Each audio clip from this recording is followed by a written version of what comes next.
Oi! Hoje é dia de mais uma estreia aqui dentro do projeto Contos do Meio-Dia, edição 2021. E a publicação da vez é Cidades Mortas, escrita por Monteiro Lobato. E a pequena primeira história que vamos curtir por aqui é Cidades Mortas.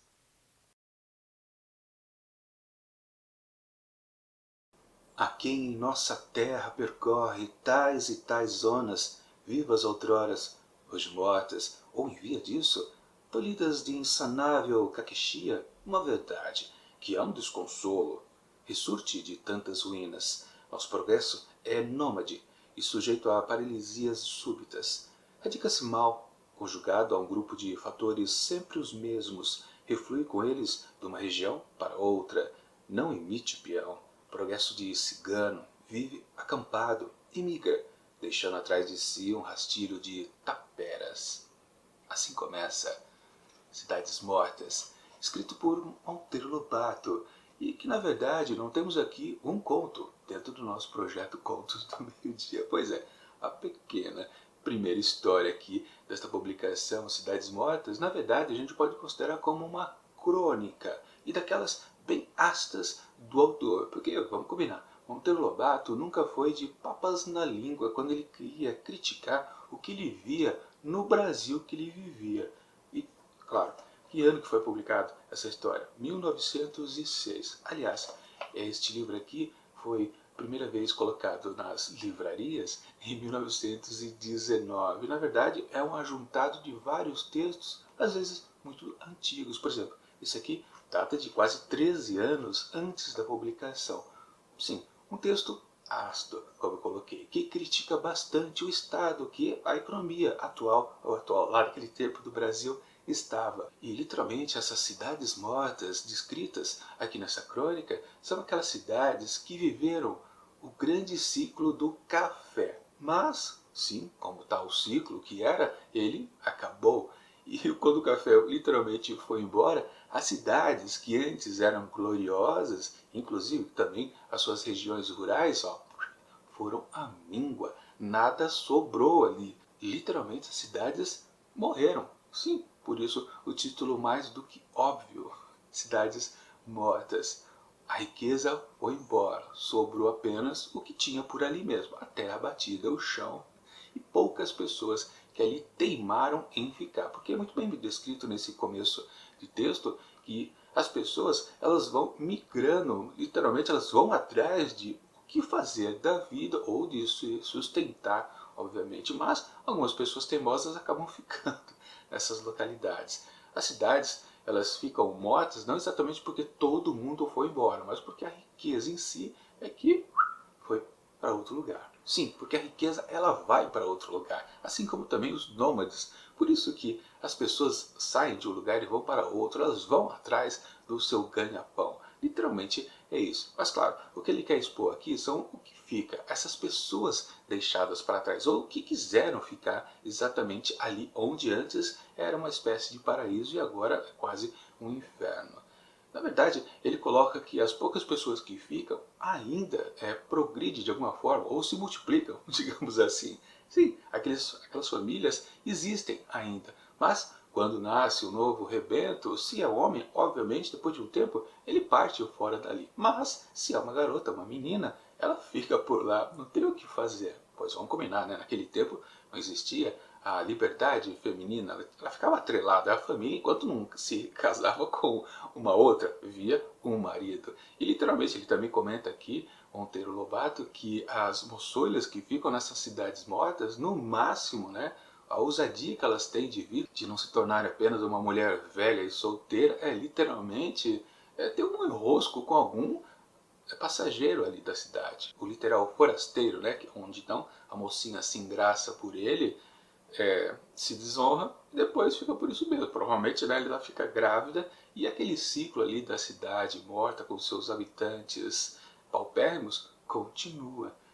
Sim, é isso. Basicamente, na verdade, todo esse conto do Monteiro Lobato se resume a essa exposição do que são essas cidades mortas. Lá no finalzinho do texto, praticamente na última linha, a gente descobre que A região onde isso acontece, pelo menos essas cidades que ele está descrevendo, bom, é lá em Ribeirão Preto, interior aqui de São Paulo. E aí uma coisa curiosa que acontece, acho que bastante por aqui, que são exatamente as cidades. Quando você dá uma olhada aqui na orelha do livro, você percebe que uma cidade é descrita como Itaoca, que é uma cidade também aqui do interior paulistano, ou melhor, interior paulista.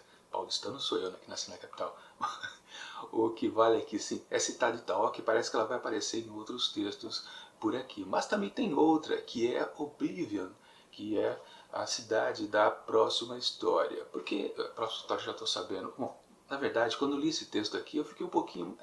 não é lá uma grande, digamos, maneira de se abrir uma publicação. Mas a gente tem que levar em consideração que esse texto, na verdade, é como se fosse uma espécie de apresentação da temática desta coletânea de contos. Porque assim, mesmo que os textos, em muitos casos, se pareçam com crônicas, ainda dá para dizer que existe uma certa de uma historinha. Por exemplo, voltando ao assunto, a próxima história literalmente tem um certo fiapo assim narrativo, mas é pouca coisa.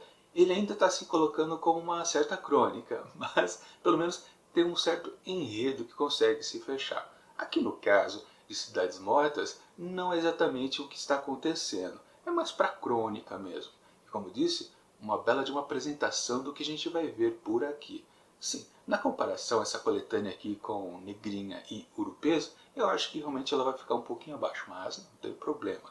Aliás, já deixo a dica para vocês. Procurem aqui no campo de pesquisa exatamente os textos de Monteiro Lobato referente a Urupês e Negrinha, dois grandes textos, ou duas grandes publicações do autor, recheadas de grandes pequenas histórias. Mas mesmo assim, eu ainda espero encontrar uma outra boa narrativa por aqui. Eu tenho certeza que Monteiro Lobato não vai desapontar, porque sim, ele sempre escreve bem e naquela coisa também bem agressiva da violência que vai aparecendo em suas histórias.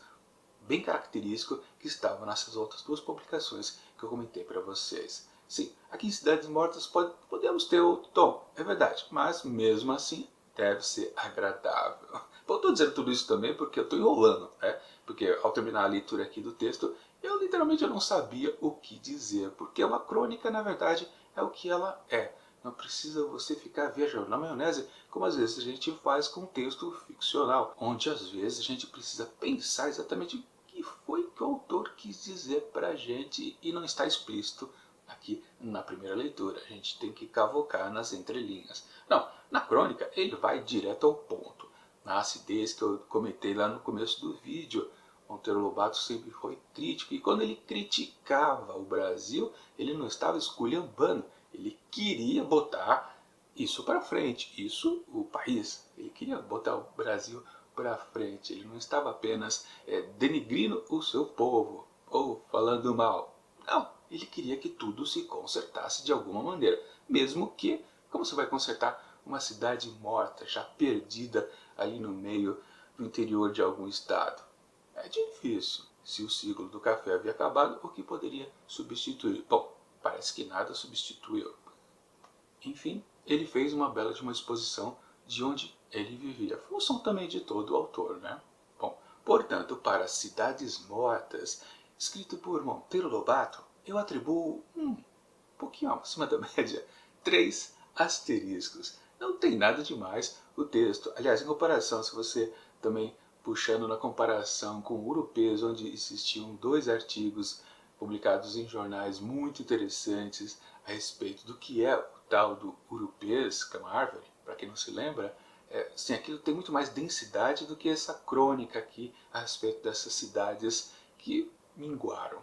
Com certeza, um textinho bem mais inferior, mas mesmo assim, claro, aliás, vocês perceberam, né? O jeito, o linguajado Monteiro Lobato é complicado, mas é bastante saboroso de ser lido. A gente enrosca a língua, não tem problema. Enfim, Cidades Mortas, 3 asteriscos, e já adianto para vocês, como eu já comentei, né? Semana que vem, a próxima história, na quarta-feira, ela está muito mais interessante, com certeza. Mas isso a gente confere depois, porque o projeto Contos do Meio Dia continua na sexta-feira com a estreia de um conto argentino, de uma coletânea de uma escritora argentina. Não vou dizer o nome aqui. Na sexta-feira vocês descobrem qual que é. Mas enquanto esse próximo vídeo não chega, eu deixo aqui do lado dicas de outras resenhas que já aconteceram aqui dentro do projeto.